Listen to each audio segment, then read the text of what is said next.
Game times when it wasn't banned, and in the first 2 games it wasn't banned, but they still moved away from the Kestrel. I think this is their bread and butter, and it gives them such an advantage. Yeah, I don't like this. Churnwalker needs to be banned because they have every time the team that had Churnwalker has won the game. So why is Ace giving Tribe Churnwalker again when Tribe won with Churnwalker? That being said, while I agree with you, I think it's too high of a priority. Ace Gaming did give it over to Impunity yesterday, and they beat Impunity with them having the Churnwalker. So they do have plans that they can run versus this pick, and starting with the Black Feather, that could be a dive comp. Also, the fact that you can see the bans coming out from Ace very clearly targeting T-Tigers. They are afraid of the jungle presence of Tribe's jungler. Yeah, I mean, well, so much of what Ace does when they get themselves an advantage is that very early game. So it makes sense that they are worried about that early game pressure from T-Tigers and taking away those 2 junglers. Now, where do they want to go with this next pick? Because obviously into the Churnwalker, they want something that can dive. Yeah, Arden would be the most ideal thing if you're trying to dive. The other option is Lyra. Ace Gaming, unless they're going to want to prioritize the Vox, so the Sky to deny it away from the Enzio, most likely will prioritize one of these 2 picks. The Adagio instead. Yeah, they're denying the dive competition. And plus, Adagio's range is really good in case they want to play the Weapon Sky. Adagio can trade back with the Sky because of his range. And then Black Feather CP can also poke down the Sky as well. There's also the fact that while Adagio doesn't dive very well himself, he still helps dive compositions very effectively, because when a Black Feather dives in, you put the Gift of Fire on him, all of a sudden it's on all of your opponents, and you can start spreading out that damage massively with the Agent of Wrath buff as well. Yeah, and I think we mentioned before is with Ace Gaming's draft right here, the Black Feather, the Adagio, this is a very, very flexible draft. They can go with it multiple directions. They can put the Black Feather in lane. They can put him in the jungle. They can put the Adagio in lane. They can put him in the captain role. So very flexible and leaves Tribe wondering. I like this draft from Ace because you can't really pick Vox because Adagio and Black Feather are so good at getting onto him, especially the CP Black Feather. So Vox is a risky pick, but they may go with the Vox and pick like another hero like a Baptiste or a REZA that can just dive onto the Adagio and delete him, and that's really their win condition with the Churnwalker here. But do you think they go for a Sky to try and counter out the dive counts? We've seen it obviously work really well against Rona, but can it just work into just general dive compositions? And with Zio's skill on it, I think it could be a possibility. Tribe are taking so long to decide on this pick. Only 10 seconds left. They're going to go with the Ozo, something that Cloud9 played multiple times in this competition. This crowd. They love this pick. And then the Kestrel to deny it from Ace.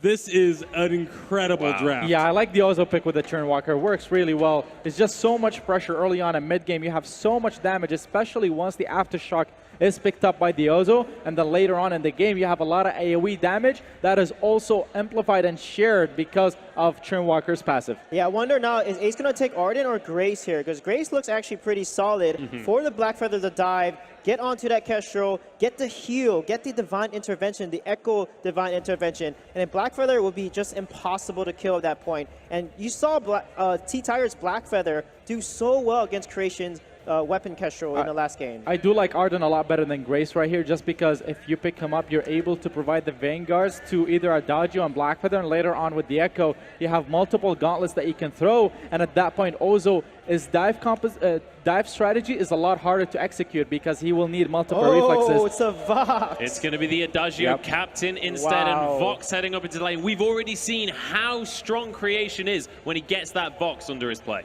Yeah, this is basically a third damage source. It's unreal. Absolutely. Here we go. Game number 4 underway. Still Tribe only 1 game away from match point in the series. Ace managed to get such a gigantic Herculean lead so early on, but this time around, Creation hasn't got his famous Kestrel. Dienzio has decided to pick it up in lane. And that is really interesting, because Dienzio, during the regular season of the VGA in North America, proved he's quite a good Kestrel as well. He's definitely got a few tricks up his sleeve, and they can look to take that Kestrel level 1, level 2, and be super aggressive. And it's probably why Ace is starting mid to stay away from that aggression and rotate into their jungle. Does look exactly like that. Youngju basically keeping Max Green low on HP here. Max Green will not be able to facilitate any aggression from his teammates. Something perhaps an Ozo would like to be using at level 2. I'm not sure how I feel about Captain Adagio, though. It's definitely down there in terms of priority for me as a captain. It really falls off as you go into the late game. Your heal utility is very single target focused. You don't quite have the depth of a Lyra, for instance. And to be honest, Verse of Judgment's really easy to block. You can't use it sneakily. You can't really use it surprising anyone. It's just a very obvious ability. Another issue, I think that perhaps will plague Ace Gaming as this game goes on, is the lack of CC coming out of the rest of the allies from Ace Gaming. Ozo is going to have free reign to do whatever the hell he wants to, and TAKA is going to be on it. So much trouble, 3-ring circus. There's the Acrobout. Had to pop that flask as well pretty early, is forced to use those boots as well. Or in fact, doesn't even have boots. He just got the speed up, but Tribe already on the early aggression. This is what they needed to do in game number 3. Game number 4, they're facilitating that. TAKA's actually taken the Elder Treant, but TAKA says not today. On point, secures their front buff. A Kestrel and an Ozo, that is such good early aggression. Ozo, according to physics, one of the Cloud9 analysts, she thinks Ozo's the best jungler in the game right now, and I'm really looking forward to seeing TAKA's pilot this, because not many people have picked it up, Cloud9 being really one of the only teams to make it work properly. If my memory serves me correctly, it was that Ozo coming out from Cloud9 that bested Tribe in their semi-finals yesterday. The only game that Tribe lost to Cloud9 was that. So potentially TAKA has come to the light. Eunice has been preaching it. Come to the circus, you mean? Creation does have the ability to scale into something like a Poison Shiv. It's a very obvious first item choice for the Vox. And Poison Shiv is necessary to shut down Ozo, simply because of his heroic perk. He can heal so much, and you combine that with the Aftershock, the small amount of healing that you get from that. Ozo has got a very good amount of inbuilt sustain in his kit, so this is going to be a really crucial pickup here for Creation. Already, TAKA's and Max 3 moving towards that Elder Treant yet again. TAKA looking to get this steal with the on point. There's the Acrobounce. TAKA actually gets pulled straight in, and Dientio, of all people, actually... oh no, it was TAKA's in the end with the last basic attack. I thought he did steal with a Glimmer Shot. Creation paying him a due in the lane, however. And once again, we were seeing the minion candy being used from Tribe and Ace. It's just been so popularized earlier on in the tournament. And right now, they're using it to counter pressure. Creation popping the minion candy on his minions, making sure they push into the turret. Yeah, and as soon as they're under turret, those minions are going to be pushed straight out. Dientio struggling against this Adagio. In the early game, has a lot of damage potential. We know Ace love to hyper carry a Vox. Well, Adagio can help with that, but it doesn't really do much against this Ozo. Oh, there's the Acrobounce. But like you mentioned before, actually, the lack of CC won't be able to lock him up, but they should be able to force him away. Dientio was very low, so couldn't actually interfere with that fight whatsoever. What an Adagio does do, however, and it's something that we really should stress, because obviously Adagio is a bit of an out-there captain pick for Worlds right now, is that he has a good early lane pressure. He can use it on minions to try and put pressure onto the Kestrel specifically. You can then land some pretty hard-hitting basic attacks onto her. It really feels like Youngju has taken this to try and shut down Dientio and push that lane back against what is going to be a very good siege composition, just because it includes the Kestrel. That's all well and good, but Dientio has a massive CS lead in the lane currently against Creation. 10 CS in a lane where it looks like he's constantly being bullied here. You need to be able to bully Dientio like we saw in Game 3. If you want to put Tribe on a back point, bully Dientio, bully TAKA's, it's one or the same. Yeah, absolutely. And Dientio picks up his first item spike here of that Sorrow Blade. Got a minion candy in as well. Really been an item that has seen more and more play over the course of the last few months in pro play. Wave control, the limited amount that you can do in 3v3, it's kind of facilitated by that minion candy. Oh, double Aftershock finish means a fight is underway. TAKA used that Rose defensive. There's the one-shot, one kill, sending him very low. First blood goes over to the Ozo. TAKA's using that bangarang, but Creation did block it with the reflex block. Yeah, I love the reflex block early coming out of Creation, but Youngju out of possession completely. TAKA going far too deep towards the shop there. Almost face-checked the bush on purpose. It was so unnecessary. Look at this. The siege is now going to open up. Been trying to be cheeky, Youngju, keep that large minion alive for a little bit longer, but this is so early into the game that TAKA is able to respawn and get back to lane quickly.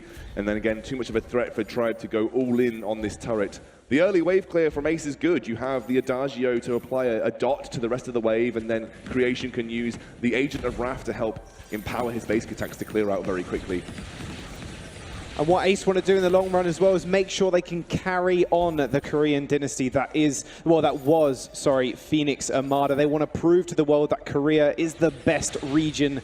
But Tribe right now, they are 2 games up in the series. TSM lost 2-4 against Phoenix Armada last time around. And Tribe not willing to let that one get to their heads. It has been a titan battle between East Asia and North America over the course of the last few years. It has been 2 Vainglory God regions going up against each other. Last year, East Asia got the better. Rox Armada came in by storm. Tribe are looking to bring the crown back to America. Bangarang, straight in. Ooh, nice Rose offensive from TAKA. They're going to pull that minion straight back in. Max Green gets the healing camp as well. Youngju is on the bottom side, does have the flask available, so he could actually move up to go for a small engage, although Youngju and TAKA, there's the acrobats. That was the longest acrobats I've ever seen. Dienzio is still going to try to chase this one up. Fountain actually popped from Youngju, but he's completely out of the fight. Dienzio has to get the flash use on him also, but TAKA goes extremely low. 3 ring circles from the Ozo. The crowd erupts as Creation gets taste under turret as well. T-Tigers looking for blood, but Creation a little bit too fast on his feet. This should be an easy turret take now for Tribe. They have got the health advantage. The Fountain has already been used, and there the siege and turret taking potential of a Kestrel comes to life. How did they get that advantage there, Dowsing? It's just been dominance in the jungle, where T-Tigers is being completely unmatched here. Dienzio having a CS lead over his counterpart in the lane, whilst right now it doesn't seem like much, and it's starting to whittle down a little bit. Creation had to invest 700 gold into a reflex block early because of the threat that T-Tigers Bangarang is to this Vox, and that's allowed Dienzio to snipe another item, the Tyrant's Monocle. We do finally see the breaking point.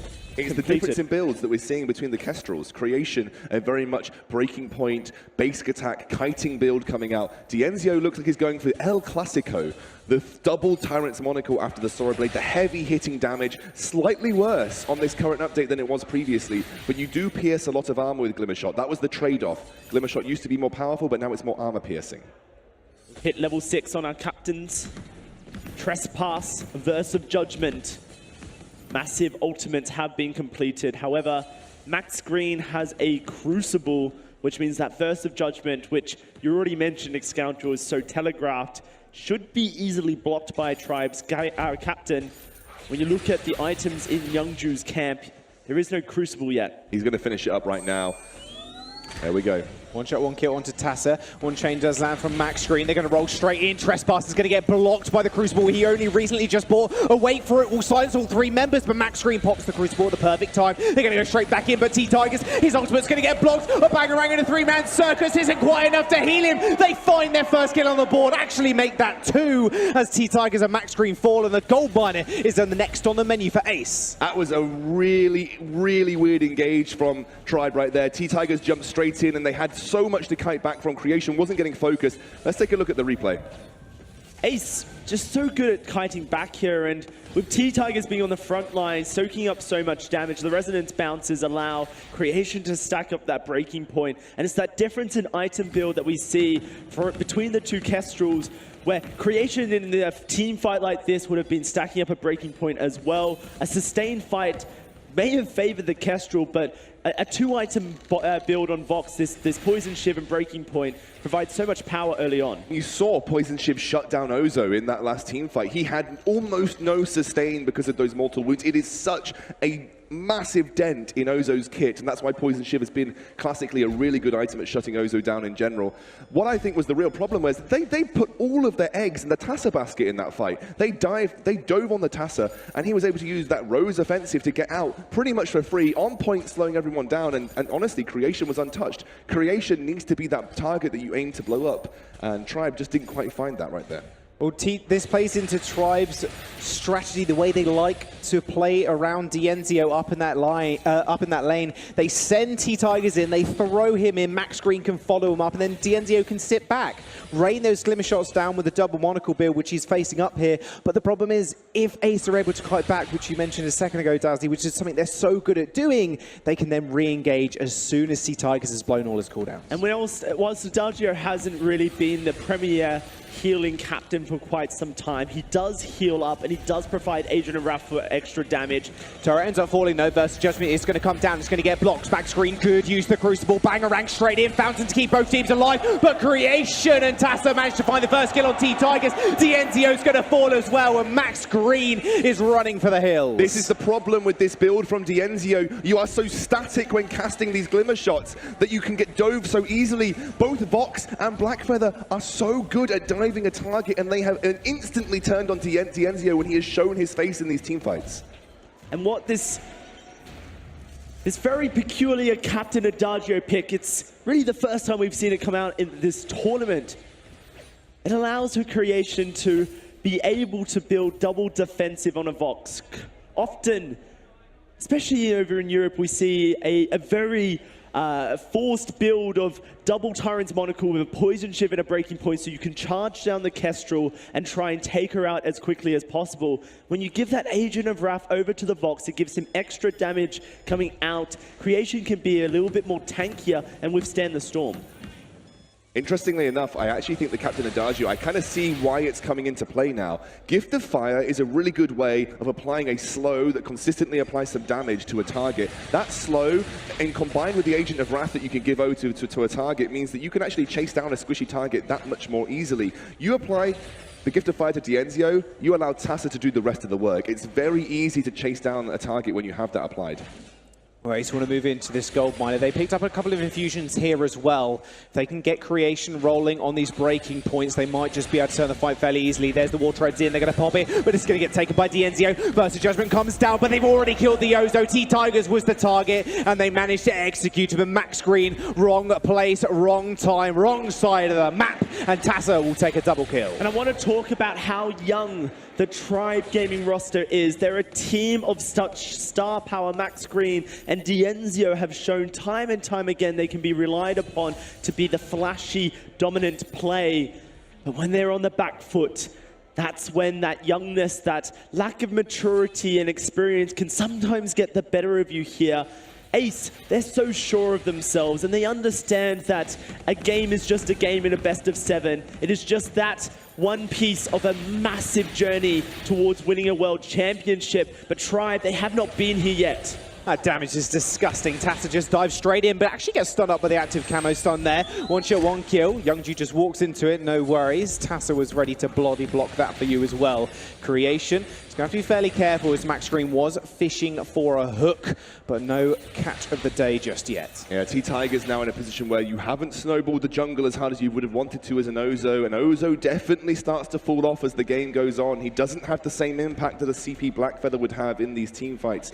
Blackfeather's always got the backup of a high damage on point and a percentage health-based execute. Ozo, unfortunately, not quite in that league. He needs to snowball things. Take a look over here. Dienzio sold up the critical strike and head towards a Bonesaw. Yeah, and he even prioritized early shielding as well. Just sat on that lucky shot for so long and said, actually, TAKA is doing the majority of damage to me. He's getting on top of me when I'm stationary, firing those glimmer shots, even firing the one-shot, one-kill some of the time. TAKA has got full armor as well now. TAKA in a lot of trouble, in fact. Beautiful stun. There's the Bangarang straight in. TAKA's extremely mobile still, is still surviving. Fountain from Youngju to keep him alive. They blew so many cooldowns as well just to try and get the pick, but Blackfella way too mobile for them to actually do anything. Yeah, it was Tribe desperately trying to execute, but they can't get anything from it, Dalsy. This Kestrel can't run towards the box because as soon as she puts herself in the auto-attack range of Creation, that's when Creation's going to be able to withstand the damage. He has that metal jacket. Kraken has just spawned, though. It's very risky for Tribe to go for this. There is a Churnwalker ult coming back up. Perhaps they can make it work if they initiate a fight. Yeah, no bangarang though, however. Max Green popping that flask with a little bit of HP regeneration. Youngju's going to go in. Versus Judgment doesn't quite channel and get it, but they do manage to take it anyway. T-Tiger secures it. Creation marching forward, stacking up that breaking point. Already on 10 stacks. He's looking for it. He needs to be able to find something beautiful stun onto him, but TAKA's all alone in the back line. Dienzio and T-Tigers dispatch him. There's the ultimate from the Ozo onto Creation. Now he's all alone. Youngju can't do much of anything, and T-Tiger secures another kill. Ace split too wide there. TAKA felt like he could take down Dienzio, but Acro Bounce allows Ozo to jump from place of it. Very far range. It's a huge range on that Acro Bounce. Unbelievable, Dalsy. I think the point that you're really getting to is that they were trying to go for the 1v1. He thought as a CP Blackfeather he'd take out that Kestrel, but the stealthing from Dienzio baited him in. Not only that, Max Green's now got the journey boots here. He's looking to get into the range of someone so he can whip his way over to the other side of a team fight if necessary. Ace, they cannot afford to split like that. Their power is when TAKA and Creation are focusing the same target. Yep. Due to the fact that Blackfeather applies that feint of heart, the heart from stacks to execute a target, Creation can help with whittling away that health, and with the on points to burst down, they can really take down Dienzio, who's been the threat this entire game. Very clever adaptation for that Bonesaw from Dienzio, I have to say. We've got a pause coming out. Got to make sure these players are ready. Looks like Ace might have a problem here. Again, pauses are there for a reason. Need to make sure that this is such an important tournament, such an important game in this tournament. It is the World Finals. If there is a problem, we need to get it sorted. We've seen Tribe twice in a row here draft a... If we don't get out of the early game strong enough, we might fall behind, and it might be the detriment to the rest of our composition. This Ozo, like you were mentioning before, if he does get to the late game, he's not going to do much of anything, and TAKA is only going to get stronger, and same with Creation on that Vox. And right now, it's a very even game. They only managed to secure one turret as well with that Kraken. I think Dalsy hit a really, really good point in that last team fight. It's the fact that Ace need to dive together. The whole composition revolves around the ability to jump in with Blackfeather, apply the Gift of Fire while giving the Blackfeather a slight boon in HP as he jumps in, and then use that to slow down the Kestrel. It is a combination dive coming in. The reason that you saw Tribe turn things around after that Kraken fight was that Blackfeather tried to go 1v1 versus Dienzio. He was out of range of a Savior Fountain, and that, like Dalsy said, the Acro Bounce managed to get him in such a long range engage that they were able to then pinpoint and take out the Blackfeather, which realistically is probably the major threat now in terms of straight up burst damage going into these fights. And he's only going to get stronger. He has that Eclipse Prism, I believe, in his inventory, looking to go towards either a Shatter Glass, but more likely the Dragon's Eye for himself, so that as the fight goes on, he's getting more and more threatening with the damage he can output. Allows you to take down that Ozo once you've dealt with the Kestrel. Yeah, we are still in the brief pause. Looks like Ace are managing to sort themselves out, so it shouldn't be too long until we get back into the game. We're currently 2-1 in this series right now. Ace on the brink of bringing things back to level pegging. Dienzio was so confident going in. He said, if we win the first game, series ours, boys. Doesn't seem like they're giving it up that easily. Look at that VIPL trophy there. It's what these guys are playing for, to name themselves the world champion. And back when Vainglory was fighting for that VIPL trophy all that time ago, it was North America that dominated to begin with. But then we saw the rise of East Asia and Phoenix Armada coming on through to take away a world championship, take away that VIPL as well. I know fans from North America would wish it was back in their camp.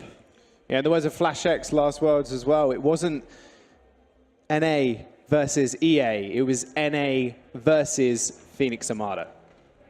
It's just so poetic, isn't it? That once more, it's a single East Asian team that is fighting their way from the group stages here. We lost Detonation and former world championships, Rox Armada, previously Phoenix Armada, in the group stages. But Ace, they have looked to overcome so far, taking down the home crowd's favorite of Impunity in what looked to be a series they struggled in, but were able to out-rotate and out-macro game their opponents. And let's not undersell how Tribe got here. This is a team that has always been the bridesmaid, never the bride. Cloud9 have consistently held that bouquet throughout the entire year. And finally, Tribe got their shot at the most important tournament of the year, the legacy tournament of 3v3 Vainglory.